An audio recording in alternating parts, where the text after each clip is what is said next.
Hello, xin chào tất cả các bạn. Chào mừng các bạn đã đến với channel của mình. Hôm nay mình sẽ hướng dẫn các bạn làm một cây sáng ở tại nhà của mình. Không phải là dùng máy khoan, mà là dùng dùi lửa. Trước tiên các bạn cần chuẩn bị những các vật liệu như sau. Thứ nhất là một cây nứa, có thể làm được sáo nhé, chứ không phải là cây nứa bị tóp, là cây nứa bị non đâu, là cây nứa khô đấy. Thứ hai nữa là hai cái dùi. Thứ ba quan trọng nhất là nếu mà dùi là phải có bếp lửa rồi, phải nhóm lửa, cho mình phải có than nhé. Còn một số thứ nữa thì mình sẽ làm tường tận trong video sau. Bây giờ thì mình sẽ đi cắt ống nứa. Bây giờ thì mình đã cắt xong rồi đấy. Đây. Nhưng mà thì nếu dùng cưa cắt thì nó sẽ không được đẹp như là sáo mình mua như thế này. Nhiều bạn thì không biết làm thế nào để cho nó nhẫn được như thế, thì mình xin chỉ luôn là mình lấy giấy giáp này, mình đánh cọ ấy. Mình cọ thì nó sẽ nhẫn như thế.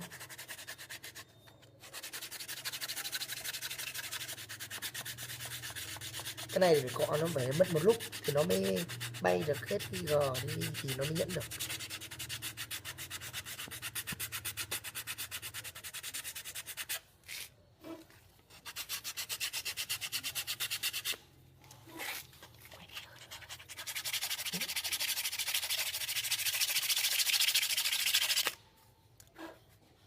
Rất là lâu.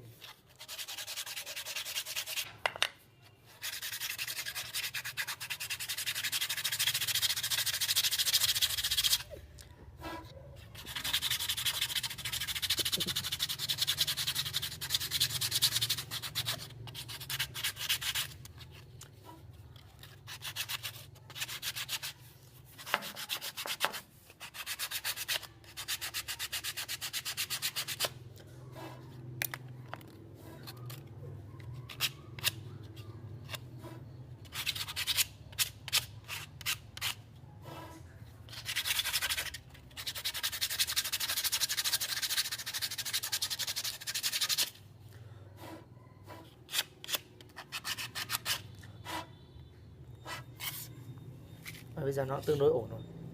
Đây. Nó không bị sần sùi ở trước nữa. Còn đầu kia thì lúc nữa mình sẽ trà sau.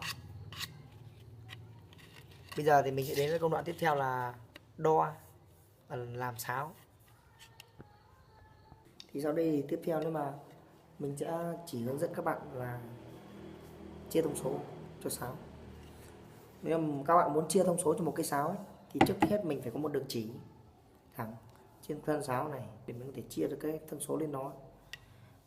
Các bạn nào nếu mà chưa quen ấy, thì có thể đặt lên một cái mặt phẳng, nào đấy như mặt bàn kính, mặt gạch hoa, các mặt bất kỳ mặt phẳng nào cũng được. Mình thì mình làm quen rồi, mình cũng có thể tự kẻ trên tay như thế này cũng được.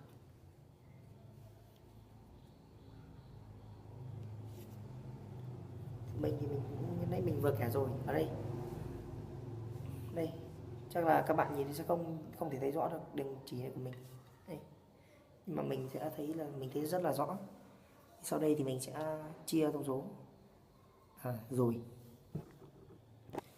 Bây giờ thì mình đã chia cái thông số của cái sáo này xong rồi đấy, mình chia xong rồi đấy. Nhưng mà mình còn quên không bảo các bạn là muốn chia một cái thông số của sáo ấy, các bạn phải đo trước khi chia, mà các bạn phải đo hai đầu trên và đầu dưới của sáo.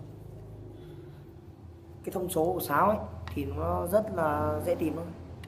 Nó lên Google các bạn đánh thông số sáo trúc ra là nó ra rất là nhiều.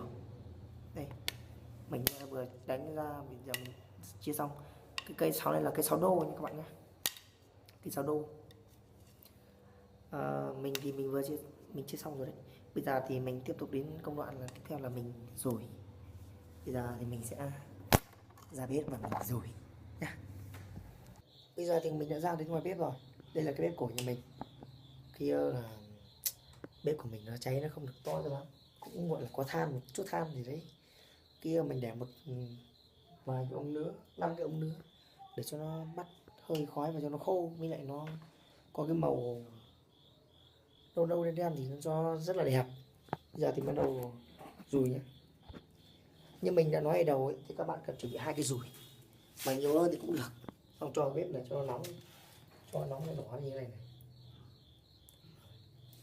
Rồi bây giờ mình bắt đầu dùi nhé.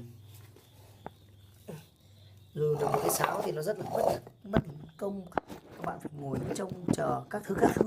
Nói chung là các bạn phải ngồi chờ, mà bạn là không kiên nhẫn được, tốt nhất là ra ngoài, ngay ngoài chỗ bạn cái chỗ tiệm sáo nào phải mua một cái về thổi cho nó chính xác. Chứ sáo mình làm này ít khi, sáo mình tự làm này ít khi thì nó rất là ít khi đúng.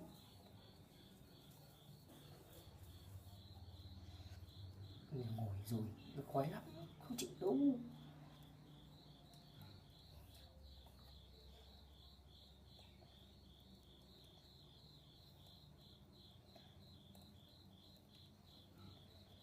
Như cái cây nó chưa đủ độ khô sao.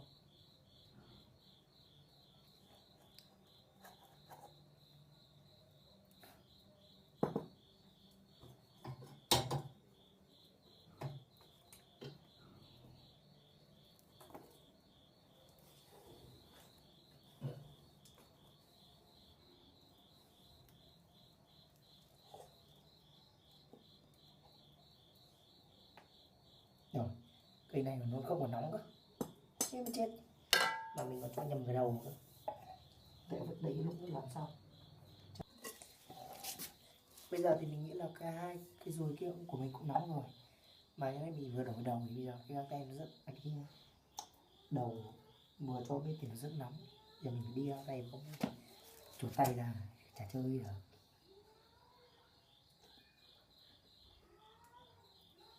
Các bạn phải dùi là các bạn phải dùi chuẩn nhé,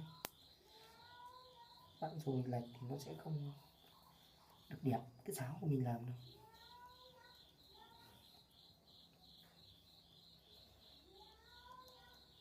Thực sự là làm cái sáo vào bếp để làm một cái sáo rất là mất công, rất là kỳ công. Mình phải đợi một lúc thì dùi nó nóng đi thì mình mới làm được một cây, một lỗ, mình dùi một lỗ.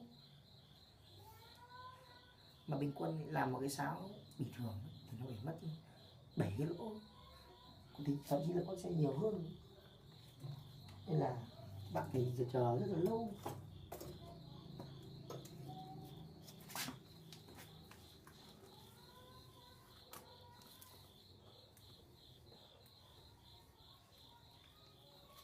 Bạn nào không có kiên nhẫn thì nó chắc là chỉ dùi được tầm độ 2-3 lỗ ấy.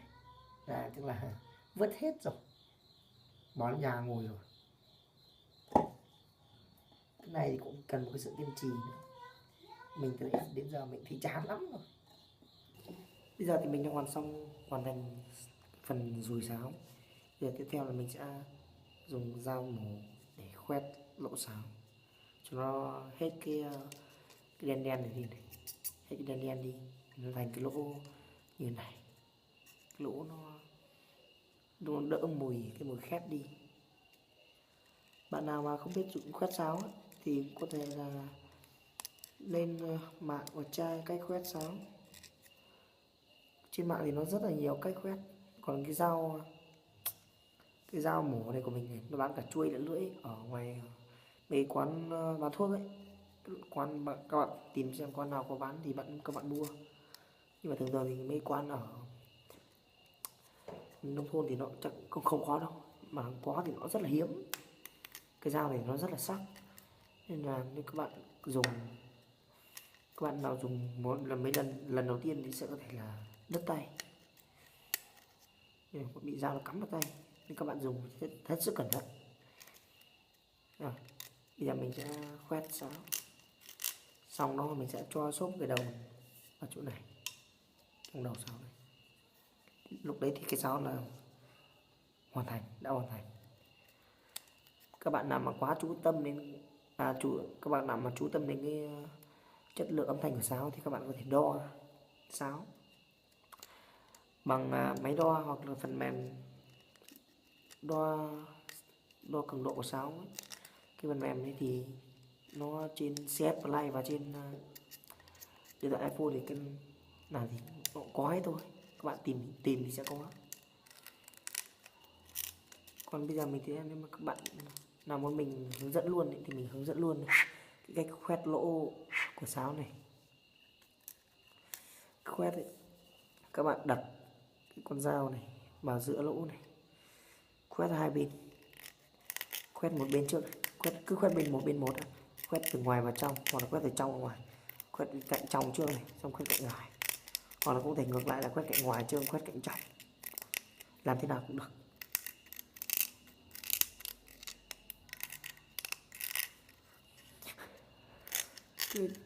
Mình dùng cái dao này thì mình rất sợ đứt tay, nó có sắc như dao tem nên là lúc nó cứa vào tay thì rất là xót, rất là đau.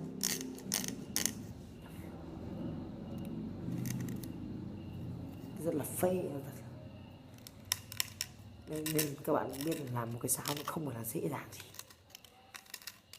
mà nó phải tiềm ẩn rất nhiều thứ, nó phải rất nhiều công đoạn. Như mình thì mình không thích ngồi vào bếp mà mình làm sáo đâu. Mình thích nó có cái máy khoan sáo ấy, cái máy khoan nhỏ nhỏ thôi, không phải là cái máy khoan cầm tay đâu, mà là cái máy khoan nó cũng gọi là vuông vuông tròn tròn thì mình không biết đấy.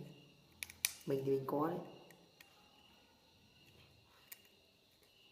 Bạn nào thì nhưng bạn nào muốn mua sáo thì cũng có thể liên hệ với mình. Nick Facebook của mình là Tuyên Nguyễn Văn. Bạn nào có nhu cầu thì cũng có thể liên hệ trực tiếp vào số điện thoại của mình và mình sẽ ship hàng đến tận tay cho các bạn. Số điện thoại của mình thì mình sẽ để phía dưới mô tả nhé.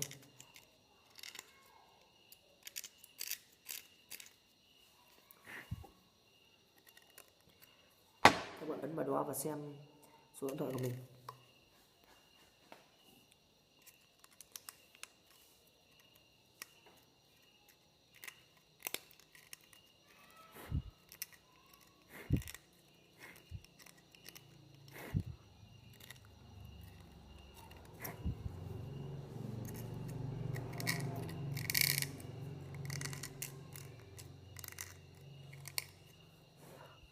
Cái lưỡi này cho còn họ cồn sao khớp mãi chỉ xong.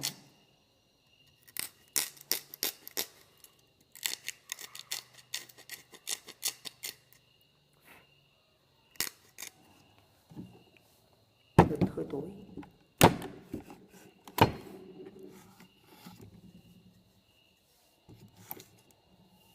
Mình sẽ tạo đèn pin vậy, quét cho nó sáng cho đỡ hẳn.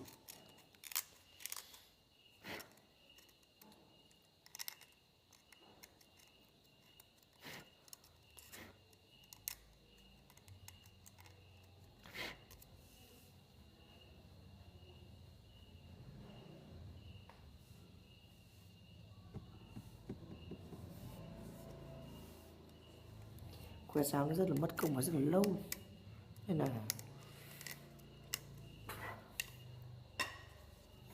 bạn nào kiên nhẫn được thì làm, không kiên nhẫn được thì các bạn cũng có thể dùng cách khác nhưng mà nó sẽ không được sạch lỗ sáo như là khoét này đâu. Nhưng cái cách đấy nó sẽ nhanh hơn và an toàn hơn. Thì các bạn có thể quấn lấy một chiếc đũa nhé, quấn cái loại giấy giáp 400 cái loại giấy giáp mỏ mịn 400 mà bạn quấn quanh chiếc đũa thò trong lỗ sáo này ngoái, mà cái đấy cũng phải một lúc mình ngoái được một lỗ sạch.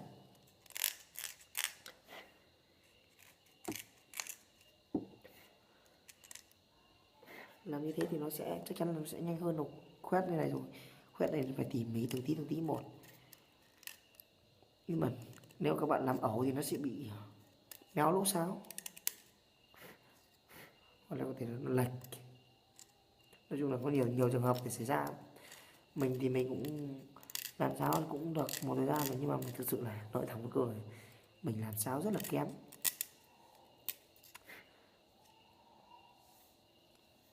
Nên là mình làm video này để hướng dẫn các bạn là Nếu bạn nào có thắc mắc gì cũng có thể comment ở dưới hoặc là nhắn tin cho mình sẽ giải đáp hết.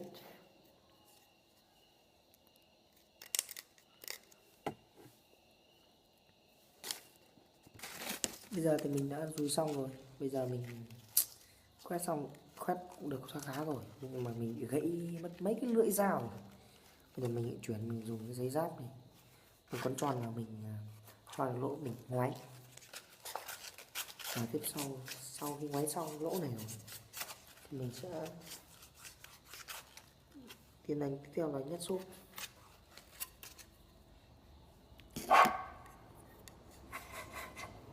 Cũng được đấy, tương đối ổn rồi. Mình sẽ nhét xốp.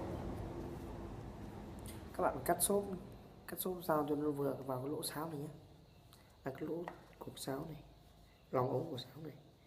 Xong mình nhét vào. Các bạn nên cắt to hơn một tí thì nó,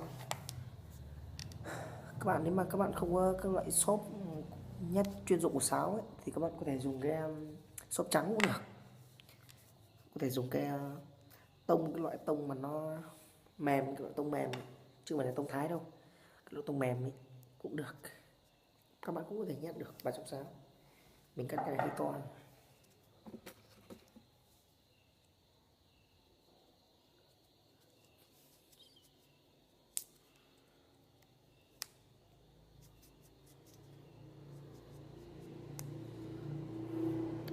Nếu các bạn cắt to quá thì nó sẽ cố, nhưng mà lúc cố nhét vào thì nó bị nứt cái sáo của mình, nên các bạn cắt làm sao cho nó vừa vừa thôi, không to quá không nhỏ quá, nhỏ quá thì sẽ không đút vừa, sẽ bị lọt và nhanh bị rơi ra.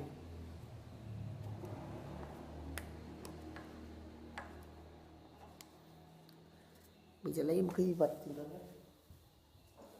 ví dụ chẳng hạn như chiếc đũa này, nhét vào, ấn nó vào rồi,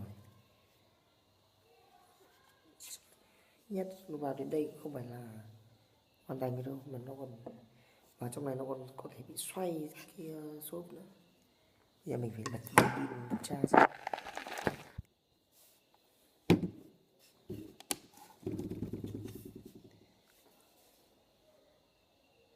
Thực sự là vào trong này nó đã bị xoay mất xốp rồi. Mình phải lựa ra cho nó vừa, chỉnh lại cái xốp này, nếu không nó có thể ảnh hưởng đến cái âm tiếng của cái sao.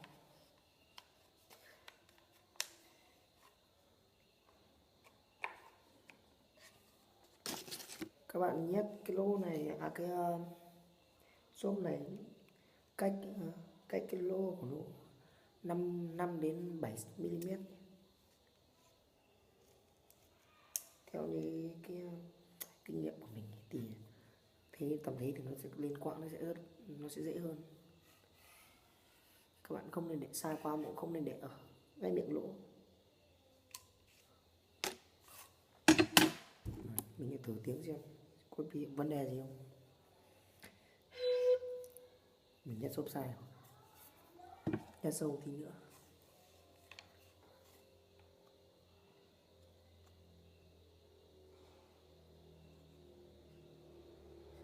Chết rồi, nhét sâu quá rồi. Sao mình có đen đến mức đấy.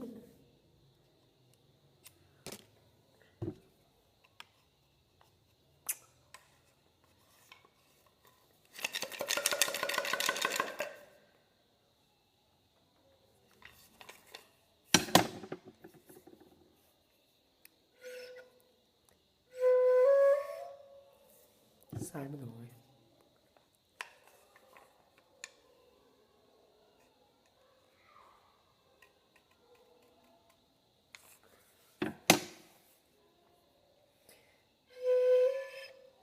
Sai mất rồi. Thực sự là khả năng mình phải thông cái xốp này ra.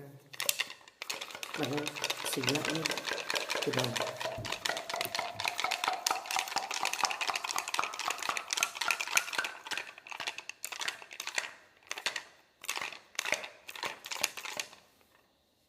chưa ra.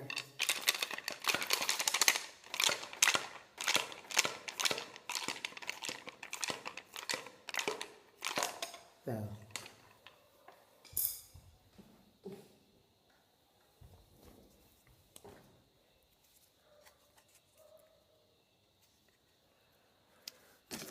các bạn thấy làm cái sáo nó rất là kỳ công, rất là phức tạp, nên là mình trước mình bán sáo đến giờ có một số người kêu là sao mà cái sáo đắt thế, một cái sáo như này, một cái cây như thế này mà những 105.000 một cây. Mình cũng không thể nào mà hiểu được mấy cái người nó nghĩ cái gì. Đúng là mấy cái người mà không chơi, mấy người mà không chuyên về sáo ấy, thì nó rất là khác những người chuyên sáo, chơi sáo mà đam mê sáo. Những người mà không có đam mê về sáo ấy, thì bỏ ra một chút tiền 50 25 nghìn thì nó là số tiền lớn hơn một cái cây sáo rồi, một cái cây thôi. Và có người còn từng nói với mình là tôi mua cái sáo này ở ngoài chợ có 25 nghìn, 30 nghìn một cây, mà sao về thì bán đắt thế.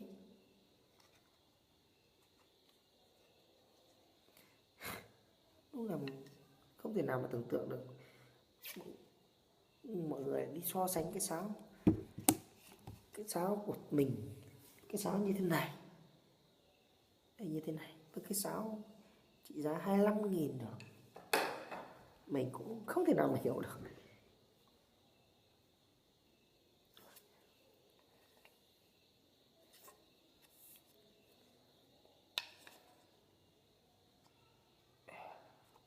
Cầm rất cẩn thận, đưa vào bên trong này rồi lại lật phát thì đần người đấy.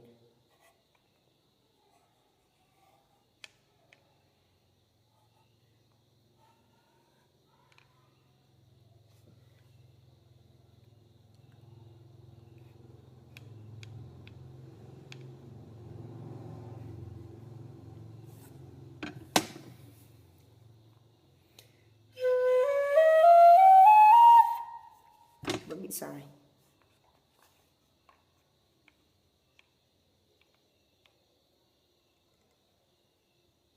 Còn có thể mình khoét lệch mất lỗ rồi, lại gãy thêm một cái dao nữa. Nhà mình hôm nay dao xong hôm nay làm sao mà dao nó gãy liên tục không biết nữa.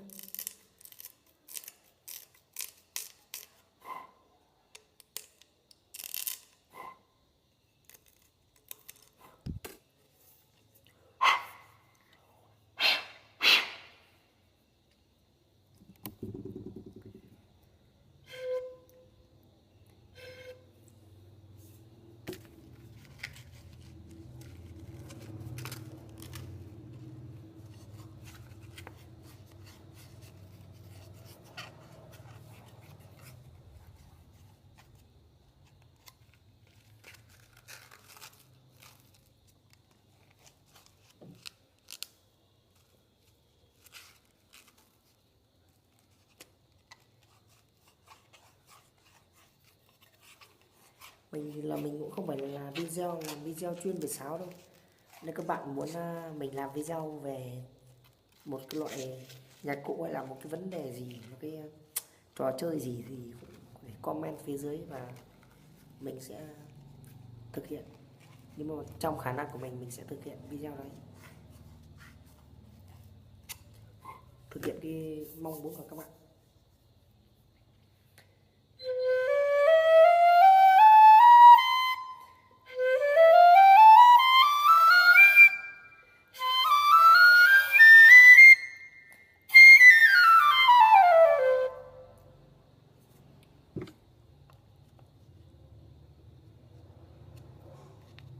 Mình trở lại cho shop hơi cao quá mất. Xem lại nào.